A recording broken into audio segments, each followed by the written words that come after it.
সকাল হয় আর দাদিমা নাতির জন্য জুস নিয়ে আসতে আগে এদিকে নাতি ইউটিউবে ভিডিও বানাচ্ছিল। তখনই দাদিমা দরজা খুলে ভেতরে চলে আসে। দাদিমাকে দেখে নাতি মাথা নেড়ে চলে যেতে বলে। দাদিমা উদাস হয়ে চলে যায়। নাতি খুবই বিরক্ত হয়ে পড়ে। আজকে সে ফুড ব্লগিং করছিল।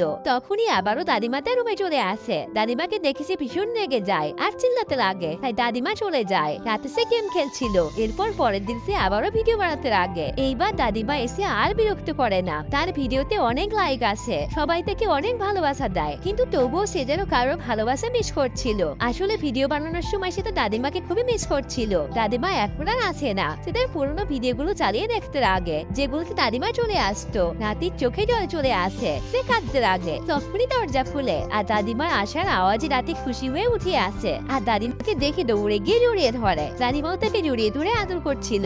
সে যেন দাদিমার কোলে জীবনের আসল শান্তি অনুভব করে। কিন্তু এগুলো তার কল্পনা। আসলে সে বালিশকে জড়িয়ে ধরে ঘুমিয়েছিল আর তার দাদিমাই পৃথিবী ছেড়ে চলে গিয়েছে। তো বন্ধুরা, তোমরা দিদা দাদুকে কতটা ভালোবাসো কমেন্টে জানাবে।